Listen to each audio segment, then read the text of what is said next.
Եթերում Էպիկենտրոն լրատվական ծրագրի հիմնական թողարկումն է, ձեզ հետ է Արա Աբրահամյանը, բարի երեկո։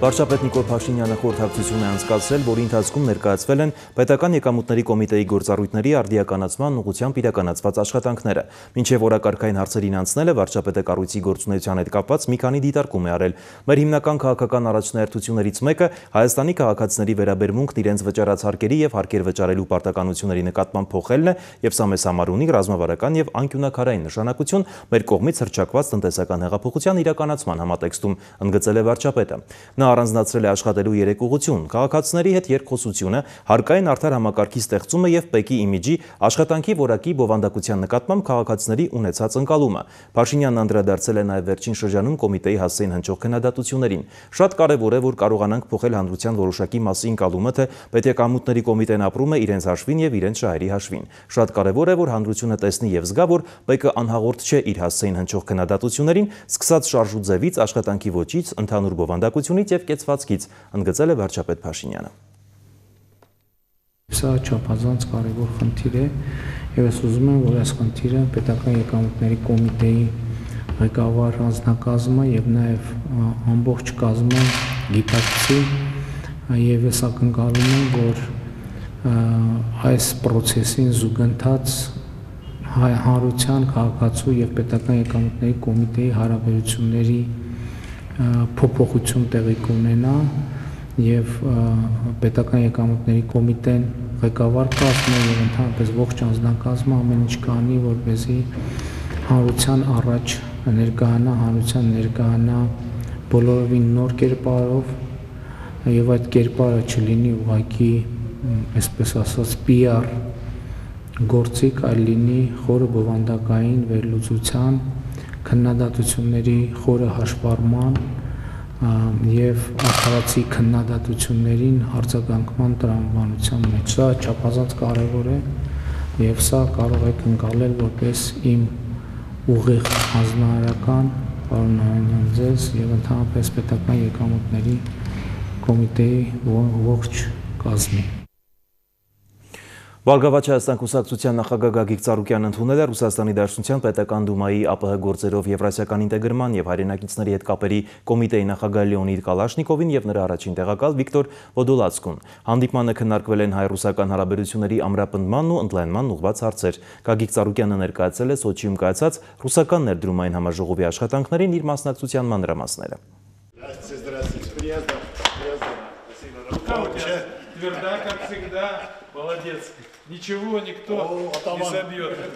Բարգավաճ Հայաստան կուսակցության նախագահ Գագիկ Ծառուկյանն ընդունել է Ռուսաստանի Դաշնության Դաշնային ժողովի պետական դումայի ԱՊՀ գործերով եվրասիական ինտեգրման եւ հայրենակիցների հետ կապերի կոմիտեի նախագահ Լեոնիդ Կալաշնիկովին եւ նրա առաջին տեղակալ Վիկտոր Ոդոլացկուն։ Լեոնիդ Կալաշնիկովը շնորհավորել է Գագիկ Ծառուկյանին խորհրդարանի ընտրությանը ԲՀԿ-ի արձանագրած հաջողության համար եւ հայտնել, որ տեղյակ է, որ Գագիկ Ծառուկյանը նոր է վերադարձել Սոչիից, որտեղ այցելել էր Ռուսաստանի Դաշնության նախագահ Վլադիմիր Պուտինի հրավերով մասնակցելու ներդրումային մեծ ֆորումի։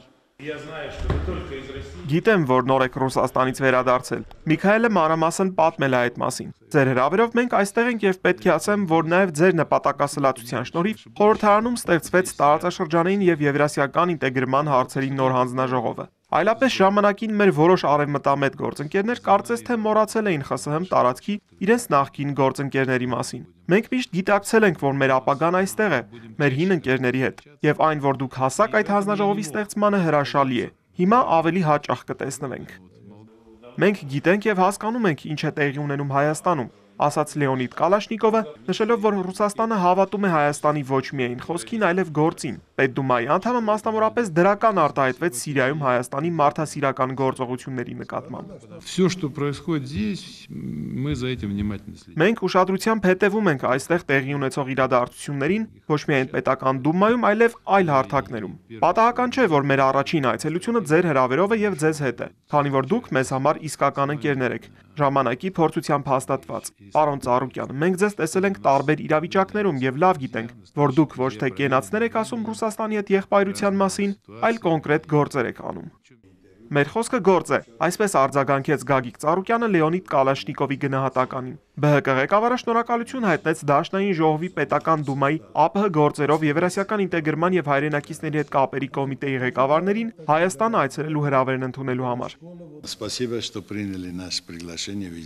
Շնորհակալություն, որ ընդունել եք մեր հրավերը եւ այսօր այստեղ եք։ Մեր նպատակը ոչ միայն զրուցելն է, այլև կոնկրետ գործնական քայլեր ձեռնարկելը, քանի որ ժողովուրդը մեզանից մեծ սպասումներ ունի։ Ես մշտապես ասում եմ, հայ-ռուսական հարաբերությունները ստուգված են դարերի փորձով։ Սա քննարկման ենթակա չէ։ Այսօր պետք է աշխատել, արդյունքներ գրանցել եւ ժողովուրդը անպայման կզգա դա։ Մենք շատ ենք կարևորում փոխադարձ շփումներն ու այցերը։ Ցանկացած հարց կարող է լուծվել կլոր սեղանի շուրջ բանակցության միջոցով։ Հարկավոր է ոչ միայն հարցազրույցներ տալ եւ գեղեցիկ ճառեր ասել, այլև համատեղ կոնկրետ ծրագրեր կյանքի կոչել։ Գագիկ Ծառուկյանը Մոսկվայից ժամանած հյուրերին ներկայացրեց Սոչիում կայացած ռուսական ներդրումային համաժողովի աշխատանքների իր մասնակցության մանրամասները։ Շատ լավ ֆորում էր ներդրումային ուղղվածությամբ։ Ներդրումային միջավայրը Ռուսաստանի համար շատ բարենպաստ է։ Ես հանդես եկա ԵԱՏՄ անդամ պետությունների համար ազատ տնտեսական գոտի ստեղծելու առաջարկությամբ։ Բացի այդ, պետք է հիշեցնեմ, որ երբ մենք վերջերս Մոսկվայում հանդիպեցինք Պետդումայի նախագահ Վյաչեսլավ Վոլոդինի հետ, նշվեց, որ Ռուսաստանում ապրող հայերը այդ երկիրը համարում են իրենց երկրորդ հայրենիքը։ Սակայն նույնպիսին չէ իրավիճակը Հայաստանում։ Ես ասացի, որ այդպես չէ։ Եվ Ռուսաստանից վերադառնալուց անմիջապես հետո հայտարարեցի, որ Ռուսաստանում բնակվող հայկական սփյուռքի համար կառուցում եմ թաղամաս, որը կունենա նաև ռուսական թեքումով դպրոց։ Այդ դպրոցը լինելու է բացառիկ, դա լինելու է լավագույնը։ Արդեն հիմքը գծված է, շինարարությունը սկսված է։ Այնպես որ պարոն Վոլոդինին խնդրում եմ փոխանցեք, որ իրեն հրավիրում ենք դպրոցի եւ թաղամասի բացմանը։ Ի պատասխան Կալաշնիկովի հարցի Գագիկ Ծառուկյանն ասաց, որ իր կառուցած ռուսական թեքումով դպրոցը լինելու է Աբովյան քաղաքում։ Այնտեղ 100,000 քառակուսի մետր տարածքի վրա կառուցվելու է նաև մեծ բնակելի թաղամաս։ Եթե ժամանակ ունեք, վաղը կարող եմ ձեզ ուղեկցել այնտեղ։ Հավատացնում եմ, այդպիսի թաղամաս այլ վայրում չկա։ Բացի այդ, ինձ տեղյակ պահեցին, որ 102-րդ ռուսական ռազմաբազայի դպրոցը նորոգման կարիք ունի։ Ես ասացի, որ ինձ համար մեծ պատիվ կլինի այդ գործը վերցնել ինձ վրա։ Դա հնարավորություն է իմ խոսքը գործով ապացուցելու։ Նաև ասեմ, որ Ռուսաստանում հայկական մոտ 2.5 միլիոնանոց սփյուռքի համար որոշել ենք գրքեր ուղարկել հայկական դպրոցներում սովորելու նպատակով։ Գալիք ուսումնական տարվա սկզբին ամբողջ ծավալը ուղարկված կլինի։ Ուզում եմ շատ հստակ ընդգծել։ Մենք կոնկրետ քայլերով ենք ցույց տալիս մեր մտադրությունները եւ կցանկանայինք, որ այս գործընթացը լիներ փոխադարձ։ Որքան հաճախ հանդիպենք, միասին ծրագրեր իրականացնենք, այնքան շատ օգուտ կտանք մեր ժողովուրդներին, եւ արդյունքը տեսանելի կլինի։ Մարդկանց հարկավոր է աշխատանք, արժանապատիվ վարձատրություն եւ թոշակ։ Երկրներին անհրաժեշտ է առևտրաշրջանառության բարձր մակարդակ։ Մենք պետք է ել ավելի ամրապնդենք մեր հարաբերությունները, պահպանենք մեր ընկերությունը, ի բարօրություն մեր երկու երկրների եւ ժողովուրդների։ Կալաշնիկովը խոստացավ Ռուսաստանի Դաշնության Պետդումայի խոսնակին փոխանցել Հայաստան այցելելու Գագիկ Ծառուկյանի հրավերը։ Прямо вам скажу, председатель не часто встречается даже со спикером. Ձեզ ուղիղ ասեմ, Պետդումայի խոսնակը հաճախ հանդիպումներ չի ունենում անգամ խորհրդարանների խոսնակների հետ։ Նա զգում է մարդկանց։ Ես ներկա էի ձեր եւ պարոն Վոլոդինի հանդիպմանը։ Ես տեսա այդ հանդիպմանը, թե դուք ինչպես էիք պաշտպանում Հայաստանի շահերը, մասնավորապես Ռուսաստանում հայկական վարորդական իրավունքների խնդրի հետ կապված։ Հանդիպմանը քննարկվեցին նաև ԵԱՏՄ-ի եւ ՀԱՊԿ-ի խորհրդարանական ձևաչափերում գործակցության խորացման ուղղված հարցեր։ Անդրադարձ եղավ Եվրասիական տարածքում միասնական արժույթի ներդրման հնարավորության հարցին։ Վերջում Գագիկ Ծառուկյանը վերահաստատեց իր պատրաստակամությունը աջակցել հայ-ռուսական կապերի ընդլայնման ուղղված ցանկացած կոնկրետ նախաձեռնության։ Ահարոն Հայրապետյան, Մհեր Կիրակոսյան, Կարեն Սարգսյան, Էպիկենտրոն։ Մյունխենյան համաժողովի շրջանակներում այսօր տեղի է ունեցել Հայաստանի արտաքին գործերի նախարար Զորաբ Նացականյանի հանդիպումը Ռուսաստանի արտաքին գործերի նախարար Սերգեյ Լավրովի հետ։ Հանդիպման ընթացքում քննարկվել են երկու երկրների դաշնակցային հարաբերություններին, ինչպես նաև երկկողմ եւ բազմակողմ ձևաչափով գործակցության առնչվող մի շարք հարցեր։ Հայաստանի եւ Ռուսաստանի արտաքին քաղաքական գերատեսչությունների ղեկավարները մտքեր են փոխանակել նաև տարածաշրջանային եւ միջազգային օրակարգի մի շարք հարցերի շուրջ։ Զորաբ Նացականյանը եւ Սերգեյ Լավրովն անդրադարձել են Արցախյան հիմնախնդրի խաղաղ կարգավորման գործընթացին։ Հայաստանի արտգործնախարարը Մյունխենում հանդիպել է նաև Իրանի գործընկերոջ հետ։ Զորաբ Նացականյանը եւ Մուհամմադ Ջավադ Զարիֆն անդրադարձել են հայ-իրանական բարեդրացիական հարաբերություններին առնչվող հարցերի լայն շրջանակի, որպես գործակցության կարևոր ուղղություններ առանձնացնելով առևտրատնտեսական, էներգետիկ, տրանսպորտի եւ զբոսաշրջության ոլորտները։ Զրուցակիցները կարևոր են համարել կանոնավոր շփումների եւ հանդիպումների անցկացումը Հայաստանի վարչապետ Նիկոլ Փաշինյանի Իրան նախատեսվող այցը համարելով լավ առիթ երկկողմ բազմավոլորտ գործակցությանն անդրադառնալու համար։ Նախարար Նացականյանը Իրանի գործընկերոջ ընկերոջը ներկայացրել է Արցախի հիմնահարցի կարգավորման ուղղությամբ Հայաստանի մոտեցումները։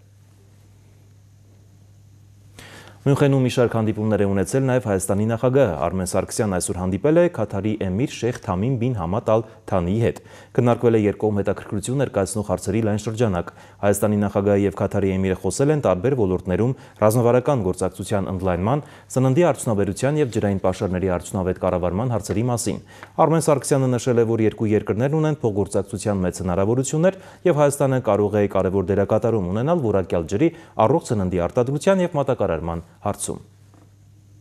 Արմեն Սարգսյանը Մյունխենում հանդիպել է նաև ՄԱԿ-ի Պարենի համաշխարհային ծրագրի գործադիր տնօրեն Դեվիդ Բիսլիի հետ։ Զրուցակիցները խոսել են առողջ սննդի արտադրման եւ արտահանման, աշխարհում սովի հաղթահարման ծրագրերի, պարենային օգնության տրամադրման, դպրոցական սննդի ծրագրերի իրականացման եւ այս համատեքստում Հայաստանի հետ գործակցության ընդլայնման մասին։ Արմեն Սարգսյանը կարևոր է համարել Պարենի համաշխարհային ծրագրի հետ գործակցությունը նրանց գաղափարներից, կառավարման համակարգերից եւ գնահատականներից օգտվելու տեսանկյունից։ Ես կարծում եմ Հայաստանը զարգացնելով իր գյուղատնտեսությունը եւ ուտելիքի արդյունաբերությունը պետք է մտածի ոչ միայն իր մասին, այլ մտածի որպեսզի արտահանի եւ արտահանի եւ մոտակա երկրներ եւ ընդհանրապես օգտագործի տարբեր հնարավոր ճանապարհներ եւ այդ ճանապարհներից մեկը ուտելիքի համաշխարհային ընկերությունն է։ Ուրեմն ես կարծում եմ համագործակցությունը կրկնը երկկողմանի շահավետ կարող է լինել։ Ուտելիքի համաշխարհային կազմակերպությունը կարող է մեզ աջակցել, որպեսզի մեր ներքին խնդիրները լուծենք եւ ավելի օգտակար, բարձրորակ եւ ավելի մեծ քանակությամբ մեր բնակչությանը, ընտանիքներին, երեխաներին կերակրենք եւ քաղաքում եւ գյուղում եւ միաժամանակ զարգացնենք մեր գյուղատնտեսությունը եւ ուտելիքի արդյունաբերությունը, որ լոկալից դառնա միջազգային։ Դրանով լինի ավելի ամուր, ավելի հաջող եւ ավելի հարուստ։ Պաշտպանության նախարարությունը շրջանառության մեջ է դրել որոշման նախագիծ, որով սահմանվում է սպայական կազմի զինծառայողների կողմից Հայաստանի տարածքում բնակարան կամ բնակելի տուն ձեռք բերելու նպատակով մատչելի եւ արտոնյալ պայմաններով երկարաժամկետ հիպոթեկային վարկավորման գործընթացը։ Այս ծրագրից կարող են օգտվել բացառապես սպաները։ Նախագծի վերաբերյալ էպիկենտրոնին մանրամասներ է հայտնել Պաշտպանության փոխնախարար Գաբրիել Բալայանը։ 20 տարի ժամկետով բնակարան գնելու հիպոթեկային արտոնյալ վարկավորման ծրագիր զինծառայողների համար, առավելագույնը 7% տարեկան տոկոսադրույքով։ Սա Պաշտպանության նախարարության նոր նախաձեռնությունն է, բացառապես սպաների համար։ 10% կանխավճարը վճարելու է կառավարությունի դեմս Պաշտպանության նախարարության, որը կլինի այդ արտոնյալ վարկետ կանխավճարը, ինքը լինելու է առավելագույնը 7.5%, կենտրոնական բանկի հետ համաձայնությունը կա եւ դուք գիտեք, եթե առաջնային շուկայից են ձեռք բերում 4%-ը սուբսիդավորվում է եկամտային հարկի վերադարձով, որպես պետական ծառայողներ, եւ մնացած 3%-ը մենք միջոցներ ենք ման գալի, որպեսզի ելի փոխհատուցի Պաշտպանության նախարարության կողմից։ Սպայական կազմի զինծառայողների համար արտոնյալ պայմաններով վարկավորման ծրագիրը շարունակական է լինելու։ Պետական բյուջեում այս ծախսերը կարճաժամկետ եւ երկարաժամկետ առումով տարեցտարի ավելանալու են, նշում է Պաշտպանության փոխնախարարը, քանի որ շահառուների թիվը եւս ավելանալու է։ 3%-ի փոխհատուցում վճարելու մասով Պաշտպանության նախարարության բեռը հետզհետե ավելանալու է։ Դրա համար մենք հիմա էլի ուղիներ ենք ման գալի որոշակի խնայողությունների հաշվին, տնտեսումների հաշվին, որպեսզի կարողանանք գոնե միջնաժամկետ ուրեմն ծրագրերով կարողանալ ապահովել այդ 3%-ի փոխհատուցումը նաև։ Բնակարան ձեռք բերելու նպատակով սպաների համար արտոնյալ պայմաններով վարկ տրամադրելու մասին որոշման նախագծում ներառված է նաև համավարկառուի տարբերակը։ Եթե սպայի ընտանիքի անդամներից եւս մեկն աշխատում է, ապա նրանք ֆինանսական պարտավորությունները կկիսեն։ Սպաները, որոնք հաշվառված են եղել բնակարանային հերթում որպես կարիքավոր առաջնահերթության կարգով պետք է կարողանան օգտվել։ Մենք արդեն շատ ունենք հայտեր, որոնք խնդրում են արագ որոնցով մեր համապատասխան զինծառայողները խնդրում են արագացնել, այսինքն շահառուների խումբը բավական լայն է այս առումով։ Գաբրիել Բալայանը տեղեկացնում է, որ Պաշտպանության նախարարությունը փորձում է լուծել նաև երկրորդական շուկայից բնակարան գնելու եւ կառուցապատման իրավունքով վարկ վերցնելու պարագայում եկամտային հարկի վերադարձի հնարավորությունը։ Շահագրգիռ մարմիններից ստացել են հուսադրող արձագանքներ։ Եթե վերցնենք նույն սպաներին, օրինակ, որոնք Երևանից դուրս են բնակվում, ընդամենը մի քանի քաղաքներում է, որ այդ առաջնային շուկայի առաջարկը գոյություն ունի։ Փաստորեն մենք չենք ուզում սահմանափակվենք բացառապես Երևանի ու Երևանամերձ կամ այն խոշոր քաղաքներով, որտեղ մեր շահառուները, գիտեք, ամբողջ Հայաստանի տարածքում են։ Այս խնդիրը լուծելուց հետո նախագծի վերջնական տարբերակը կներկայացվի կառավարություն։ Հասմիկ Օհանյան, Մհեր Կիրակոսյան, Էպիկենտրոն։ Արցախի եւ Ադրբեջանի հակամարտ զորքերի շփման գոտում փետրվարի 10-ից 16-ը հակառակորդը հրադադարի պահպանման ռեժիմը խախտել է շուրջ 220 անգամ, որի ընթացքում տարբեր դրամաչափի հրաձգային զինատեսակներից հայ դիրքապահների ուղղությամբ արձակել է ավելի քան 1700 կրակոց։ Ինչպես տեղեկացնում է Արցախի պաշտպանության նախարարության մամուլի ծառայությունը, պաշտպանության բանակի առաջապահ հետևում են հրադադարի պահպանման ռեժիմին եւ շարունակում վստահորեն իրականացնել իրենց առջև դրված մարտական խնդիրը։ Փաստաբան Արսեն Մկրտչյանը դադարեցնում է Մանվել Գրիգորյանի պաշտպանությունը։ Նա տարածել է հաղորդագրություն, որում ասվում է. այս պահից սկսած դադարեցնում եմ Մանվել Գրիգորյանի պաշտպանությունը նրա զինվորի կամ ազատամարտիկի հացը յուրացնելու մեղադրանքի մասով, նման մեղադրանքը անհիմն հերյուրանք լինելու պատճառով։ Մնացած մասով մեղադրանքը թող ուզի այլ մաստի փաստաբաններին։ Ես իմ ընտանիքի, հարազատների, ընկերների ու հայրենիքի առջև այլևս արտանարանալու բան չունեմ։ Կասկածողները սրիկային, հայտարարել է Արսեն Մկրտչյանը։ Այլ թեմաներ. Եվրասիական փորձագիտական ակումբը Հայաստանում տեղի ունեցած քաղաքական զարգացումների ֆոնին 2018 թվականին երկրի տնտեսության զարգացման վիճակը գնահատում է դրական։ Աճել է Հայաստանից Ռուսաստան պատրաստի արտադրանքի արտահանումը։ Փորձագիտական ակումբի համակարգող Արամ Սաֆարյանը եւ ակումբի անդամ Աշոտ Թավադյանը նաեւ անդրադարձել են տնտեսական հեղափոխությանը միտված վարչապետ Փաշինյանի հայտարարած 15 ուղղություններին։ ԵԱՏՄ-ին անդամակցության շրջանակում 2018-ին Հայաստանի տնտեսությունում վատ ցուցանիշներ չեն գրանցվել։ Դեպի Ռուսաստան արտահանումը կրկնապատկվել է, նաև ավելացել են դեպի Բելարուս, Ղազախստան արտահանման ծավալները։ Արտահանվող Հայաստանի գյուղատնտեսական ապրանքի ծավալները էականորեն մեծացել են։ Մասնավորապես մրգերի արտահանման գծով ավելացել են մոտ 2 անգամ, էապես արտահանվել է մեր տեքստիլ արդյունաբերության արտահանման ծավալները, էապես ավելացել է ձկնարդյունաբերության ծավալը եւ սրանք տպավորիչ թվեր են։ Արամ Սաֆարյանը դրական է գնահատում այն, որ Հայաստանում սկսել են լուրջ ուշադրություն դարձնել մեքենաշինության եւ բարձր տեխնոլոգիաների զարգացման ոլորտին։ Սա գրավել է ռուս գործընկերների ուշադրությունը։ Ռուսաստանի Դաշնության նախագահի խորհրդական Եվրասիականության գաղափարախոս ակադեմիկոս Սերգեյ Գլազևի կարծիքով Հայաստանի տնտեսությունը այժմ այնպիսի ուղու վրա է,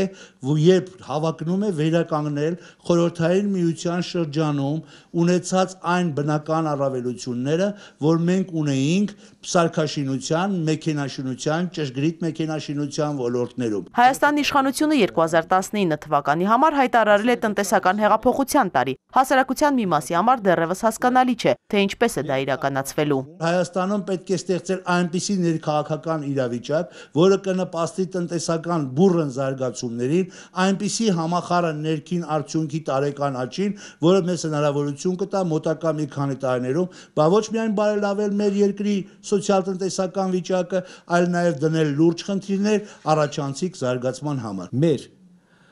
արտահանում հարաբերած հնայի պետք է հասցնել 50%-ի, ծրագրում նշված է 43-45%, էլի վատ ցուցանիշ չէ, 50%-ի, այսինքն դա պետք է գերազանցի 6 միլիարդը։ Եվրասիական փորձագիտական ակումբը 2018-ին Հայաստանում տեղի ունեցած քաղաքական զարգացումների ֆոնին երկրի տնտեսության զարգացման վիճակը գնահատում է լավ։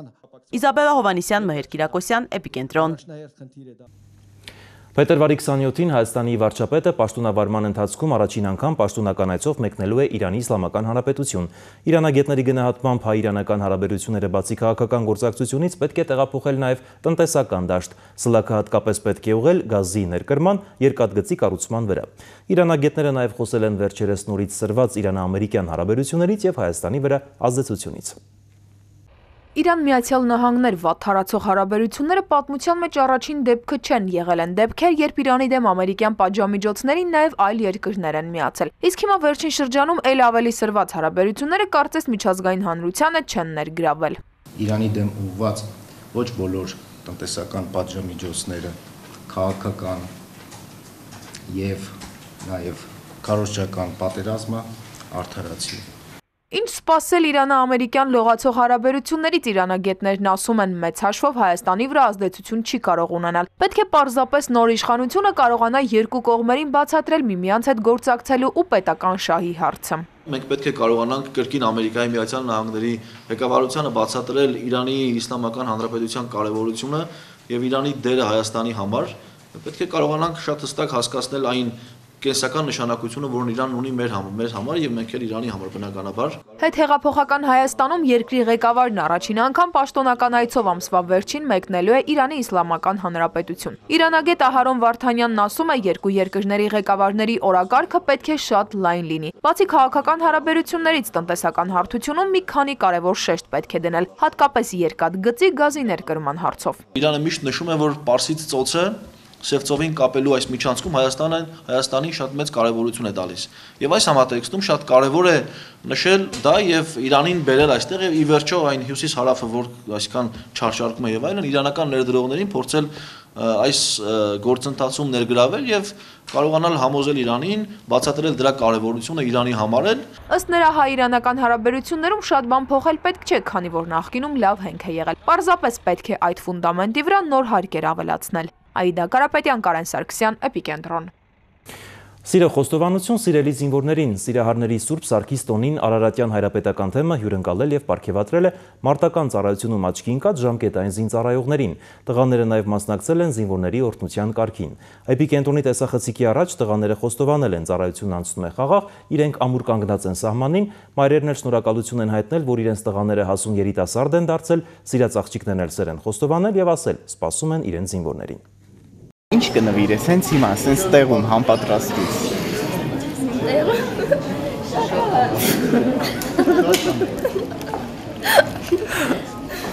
Իսկ ուրիշ, ավելի։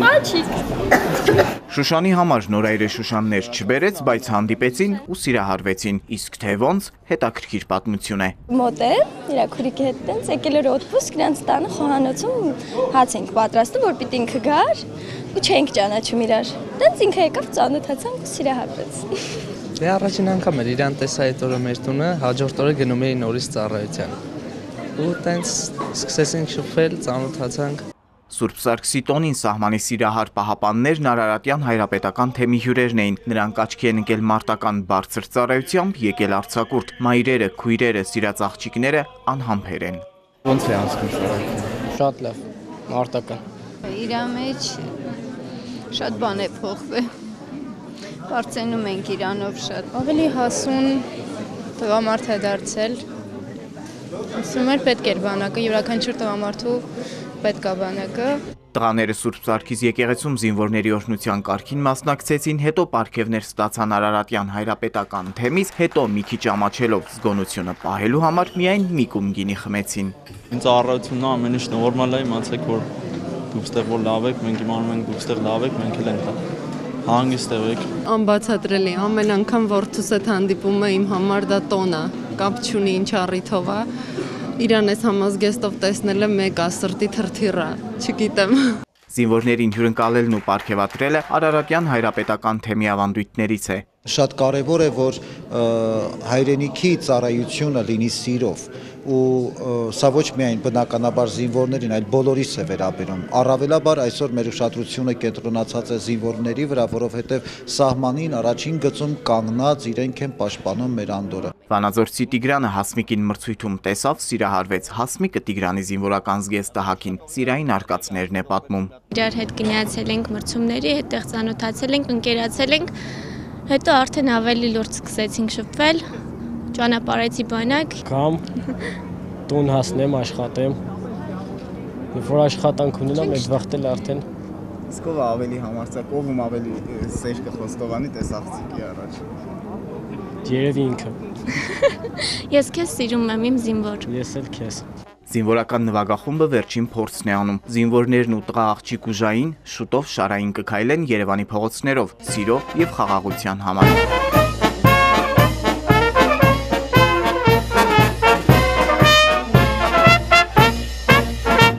Վոլոդիա Հովսեփյան, Ալեքսանդր Կիրոյան, Էպիկենտրոն։ Beeline Startup ինկուբատորում ավարտվել է երկրորդ ինկուբացիոն շրջանը։ Այստեղ ներկա բոլոր ստարտափերի հետ մենք 4 ամիս շատ ակտիվորեն աշխատել ենք, նրանց փոխանցել ենք մեր գիտելիքներն ու փորձը եւ մեծ հույս ենք կապում նրանց ապագայի հետ։ Ասել է Հայաստանում Beeline-ի գլխավոր տնօրեն Անդրեյ Պյատախինը, վստահություն հայտնելով, որ այսօր ներդրողների ներկայացվող յուրաքանչյուր թիմ մեծ հաջողությունների կհասնի հայաստանյան եւ միջազգային շուկաներում։ Beeline Startup ինկուբատորում ավարտվեց երկրորդ ինկուբացիոն շրջանը։ Demo Day միջոցառմանը ներկայ էին հնարավոր ներդրողները, ստարտափ էկոհամակարգի ներկայացուցիչները, երկրորդ ինկուբացիոն շրջանը հաջողությամբ ավարտած 4 ստարտափները։ Beeline ինկուբատորի մենթորները եւ դասավանդողները, ինչպես նաեւ Beeline-ի աշխատակիցները։ Միջոցառման ընթացքում ստարտափները ներկայացրել են իրենց գաղափարները եւ նորարար լուծումները, նաեւ մշակած հավելվածները, պրոդուկտի դեմո տարբերակները, թրեյլերները։ Իսվապը տարբեր on-line պլատֆորմների միացման համակարգ է։ Մենք ծրագրավորել ենք մեր ծրագիրը արդեն մոտավոր 2 տարի, արդեն սկսել ենք վաճառքներ եւ շուկայում ենք ունենք վճարովի հաճախորդներ, փորձում ենք մեր պլատֆորմը ընդլայնել Միացյալ Նահանգներում եւ Եվրոպայում։ Այս համագործակցությունը մեզ թույլ է տալիս մեր պրոդուկտը հասանելի դարձնել տարբեր ներդրողների եւ փորձել ավելի տարածում գտնել միջազգային շուկայում։ Beeline Startup ինկուբատորն աջակցում է հայկական ստարտափներին առաջին քայլերը շուկայում անելու հարցում։ Ինկուբատորի նպատակն է օգտագործելով իր բոլոր ռեսուրսները նպաստել ստարտափների ինտենսիվ աճին, դրանով իսկ ապահովել ստարտափների ելքը միջազգային շուկա։ Նրանց տրամադրվում է աշխատանքային տարածք, կազմակերպվում են դասընթացներ եւ վարպետության դասեր, ձեռներեցության, մենեջմենթի, մարքեթինգի, PR-ի, ֆինանսական եւ իրավաբանական հարցերի վերաբերյալ։ Մենք մեծ ոգևորությամբ ենք այսօր մասնակցում այս միջոցառմանը։ Այստեղ ներկա բոլոր ստարտափների հետ մենք 4 ամիս շատ ակտիվորեն աշխատել ենք։ Նրանց փոխանցել ենք մեր գիտելիքներն ու փորձը եւ մեծ հույսեր ենք կապում նրանց ապագայի հետ։ Վստահ եմ, որ այսօր ներդրողներին ներկայացող յուրաքանչյուր թիմ մեծ հաջողությունների կհասնի հայաստանյան եւ միջազգային շուկաներում։ Ընտրված ռեզիդենտ ստարտափները 16 շաբաթների ընթացքում օգտվում են ինկուբատորի ռեսուրսներից, փորձագետների խորհրդատվությունից եւ ակտիվ ձեռնարկատիրական միջավայրում գործելու հնարավորությունից։ Հասմիկ Օհանյան, Էպիկենտրոն։ Այսքանով ես ձեզ հրաժեշտ եմ տալիս մաղթելով հաճելի կիրակի ցտեսություն։